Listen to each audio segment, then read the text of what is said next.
Bienvenidos al Diplomado en Prevención de Riesgos Laborales.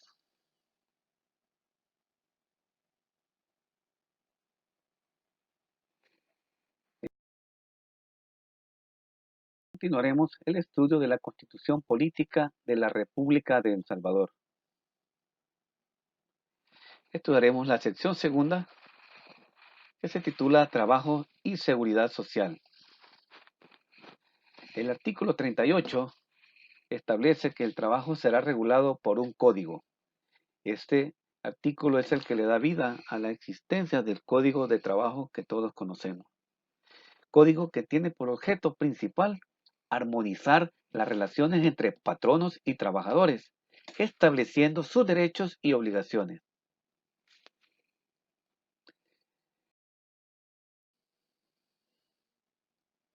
En el artículo 38, en el numeral 6, se establece la jornada ordinaria de trabajo efectivo diurno, la cual deberá ser de 8 horas y la semana laboral de 44 horas.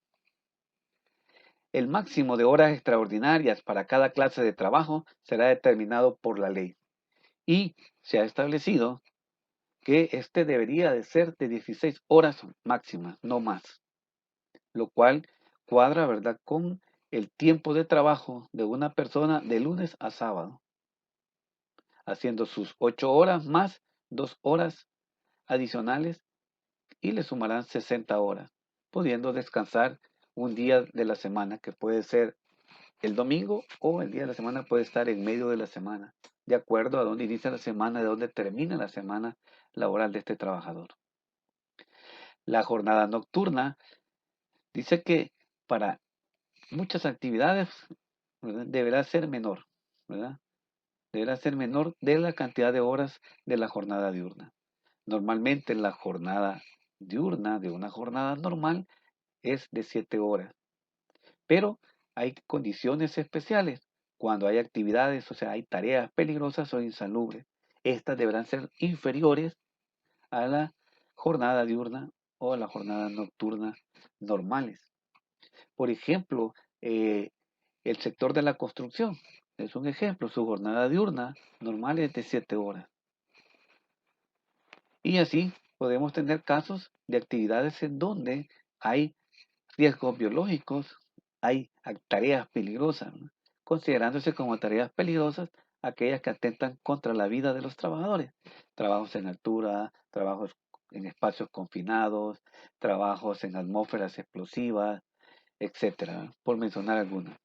Y ejemplos de estos se me vienen a la mente, por ejemplo, la empresa Mapreco, la gente que anda manipulando, ¿verdad?, todas las excretas, ¿verdad?, y que lo hace pues en colonias, vamos a hablar de un buen nivel, ¿verdad?, de clase media, media alta, ¿verdad?, allá en la zona de Lourdes, por ejemplo. Eh, Vamos a ver el tema de la gente que anda retirando los desechos bioinfecciosos en cada una de las empresas y de la red hospitalaria. Podemos hablar de los empleados de ANLA que se encargan de destapar las redes de aguas negras. Hay una persona que hace esa actividad y se le conoce como gambusino. El gambusino se expone a una cantidad de riesgos, ¿verdad?, biológicos, químicos, ¿verdad?, por la irresponsabilidad tanto de la gente como de empresas que desechan en la red de las aguas negras o de las aguas lluvias desechos pues, prohibidos como son químicos, por ejemplo. La ley pues determinará la extensión de las pausas. Para la gente que labora en estas actividades, lógicamente necesita hacer su tarea no de forma continua, sino que de forma con pausas, ¿verdad? Hacer segmentos de trabajo en los cuales hay que trabajar. Ahora, si nos surge el trabajo, lo que tenemos que hacer es tener equipos, ¿verdad?, de trabajo, sale uno entre el otro y el trabajo continúa. Y siempre con las condiciones y los cuidados necesarios. ¿Cuáles cuidados? Por ejemplo, este gambusino, cuando se mete a las tuberías, él se encuentra en un ambiente donde de estrechez, de falta de aire, etcétera, y los riesgos biológicos que están ahí. Y esas condiciones son condiciones, ¿verdad?, de un espacio confinado. ¿Qué quiere decir? que estos deben ser equipos de trabajo, personas que tengan trípodes, que tengan sus poleas, sus cuerdas de vida, sus arneses, ¿verdad? Y la persona estar amarrada con un sistema de extracción e inyección de aire y estar pendiente del estado de esa persona. ¿Ya? No sabemos con qué se va a encontrar. Si hay contaminantes que son tóxicos o hay falta de aire en extremo y esa persona puede desmayarse. Entonces tenemos que proceder de inmediato, ¿verdad? Con las técnicas, pues ya está todo listo solo para jalarlo, ¿verdad? Nadie debe de entrar, sino que desde afuera jalarlo. Entonces las horas extraordinarias y el trabajo nocturno serán remunerados con recargo. ¿Por qué nos interesa el estudio de estos articulados? Y especialmente el artículo 38, tiene que ver con el tema del derecho del descanso que tiene todo trabajador. Podemos hablar acá del riesgo ya, ¿ya? Por eso me interesa el articulado, porque en estas actividades, cuando no se respetan, el riesgo a accidentes y a enfermedades y a fatalidades se incrementa. ¿Por qué? Por la fatiga, por el cansancio, y el cual, el tener contratada a la gente trabajando en forma continua, sin descansar, en jornadas extensas, entonces va generando las condiciones por las cuales las personas puedan desconcentrarse y en un momento dado puedan accidentarse. Y por resultado, bueno, nos rompe todo el esfuerzo que estemos haciendo nosotros como prevencionistas. Nos bota todas las estadísticas, todo el trabajo, todo el esfuerzo, se bota cuando se hacen este tipo de acciones. De ahí el porqué y el interés de estos articulados. Entonces los trabajadores que no gocen de descanso en los días indicados anteriormente tendrán derecho a una remuneración extraordinaria por los servicios que presten, lógicamente hasta cierto nivel. Estamos hablando acá, por ejemplo, 16 horas, no hay problema. Más de 16 horas ya empezamos con los problemas. Ya nos diga si son 80, 90 o 100 horas extras, tenemos problemas. ¿Por qué? La gente ya no está descansando, la gente ya no está regenerándose, la gente ya no está recuperando sus energías y la gente entonces está propensa a accidentarse y a enfermarse. De allí que en el numeral 8 los trabajadores tendrán derecho pues a descanso remunerado en los días de asueto. El tema de los asuetos cae en la misma categoría de riesgo que estamos explicando anteriormente. En el numeral 9 todo trabajador que acredite una prestación mínima de servicio para un patrono tiene derecho, ¿verdad?, durante el año, ¿verdad?, de un descanso, de un derecho a vacaciones, que son las famosas vacaciones anuales, que caen también en la misma categoría, cuando ni vacaciones anuales se le da al trabajador. Entonces, tenemos el riesgo nuevamente de la accidentabilidad.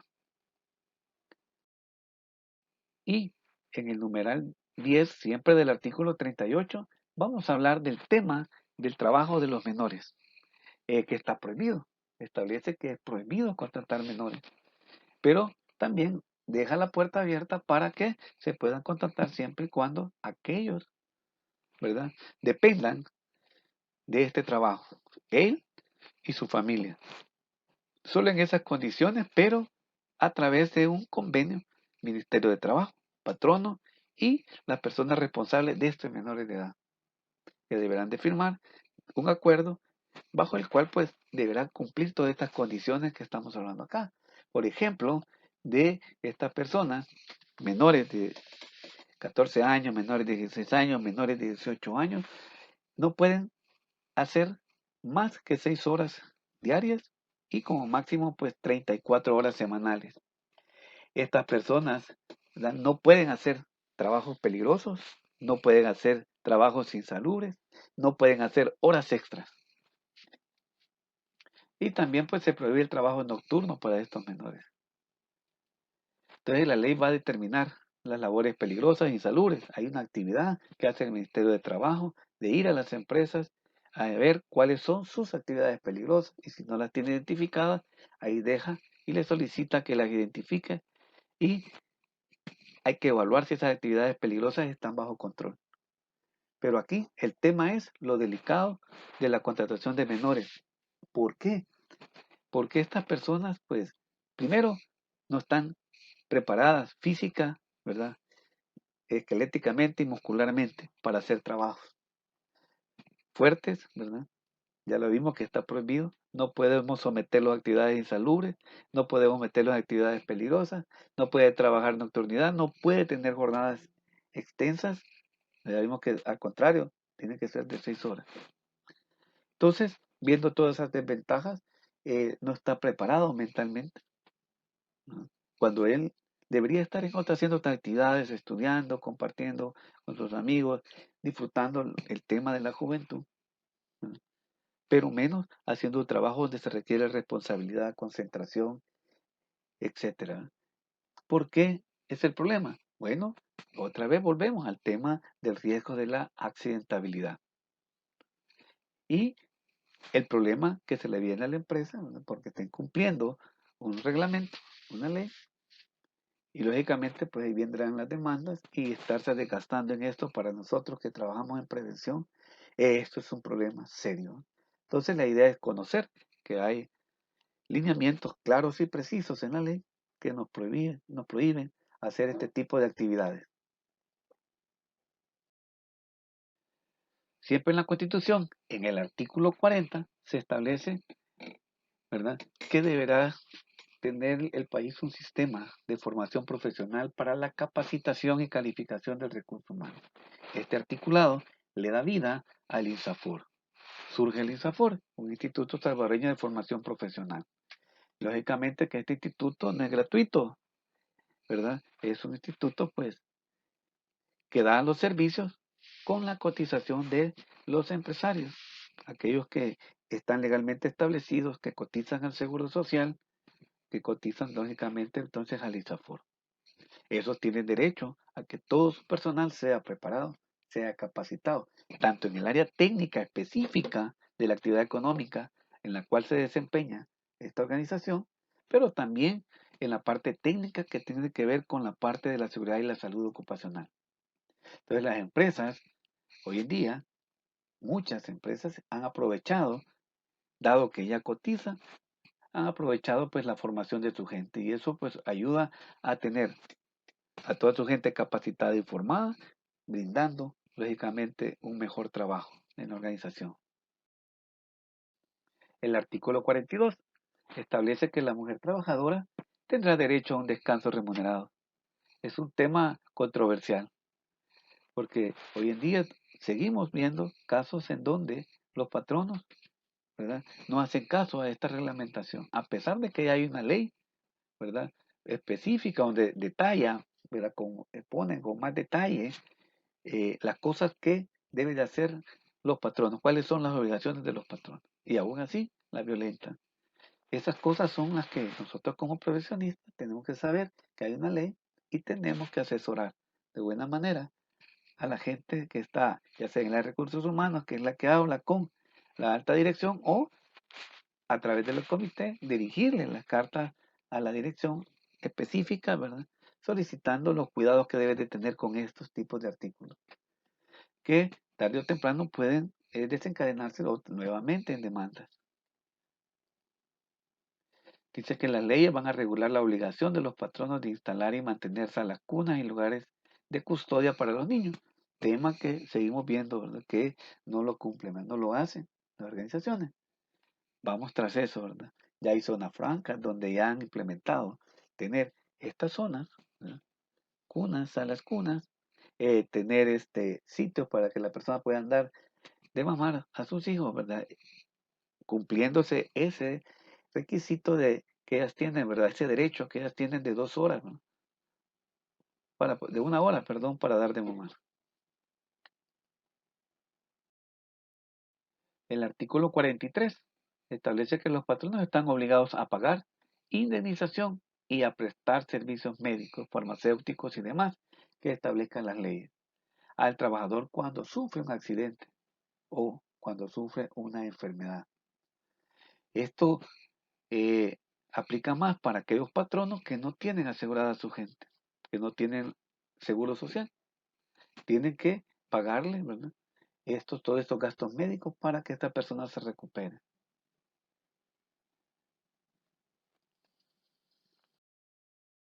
El artículo 44 dice que la ley va a reglamentar las condiciones que deban reunir los talleres, fábricas y locales de trabajo.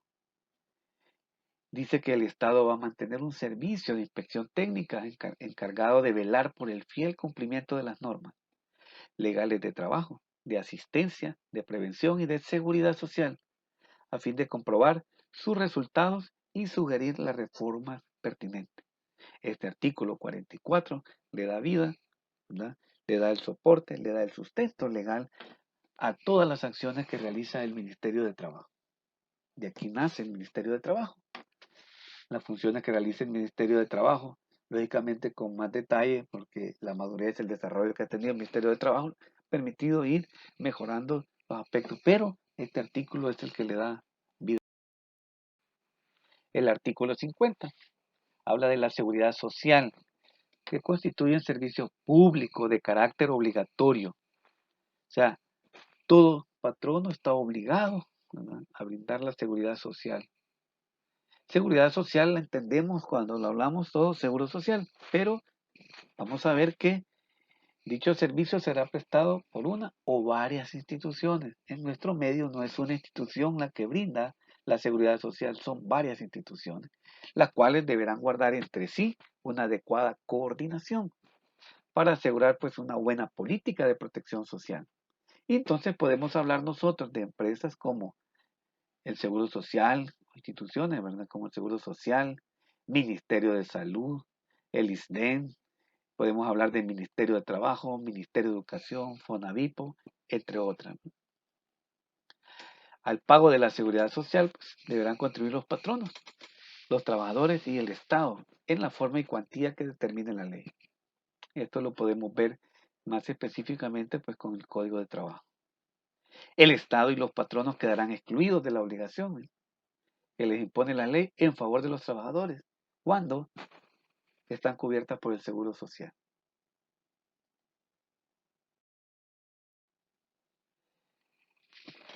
Siempre en la sección tercera habla de los tratados. Hay un artículo que lo vamos a platicar porque en la ley, cuando vimos la jerarquía, hablamos de eso.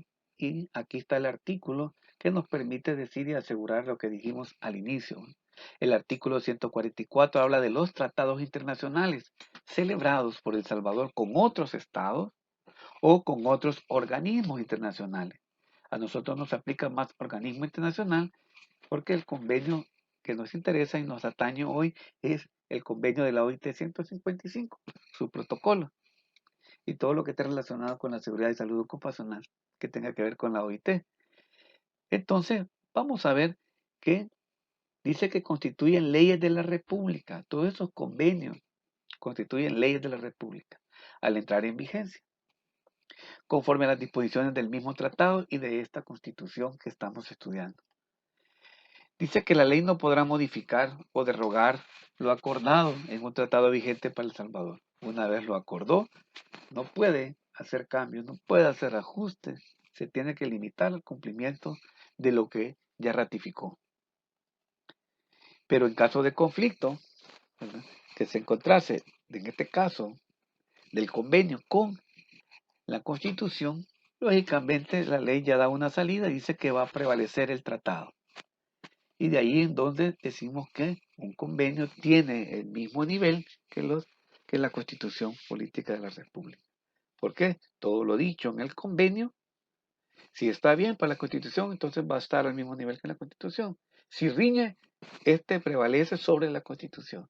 En ese sentido, estamos hablando que los convenios pues tienen el mismo nivel de jerarquía, ¿ya? El primer nivel. Por eso los ubicamos en el primer nivel, según esa escala de Kelsen. Pues bien, hemos llegado pues, al final pues, del estudio de la Constitución. Muchas gracias por su atención y nos vemos en la próxima.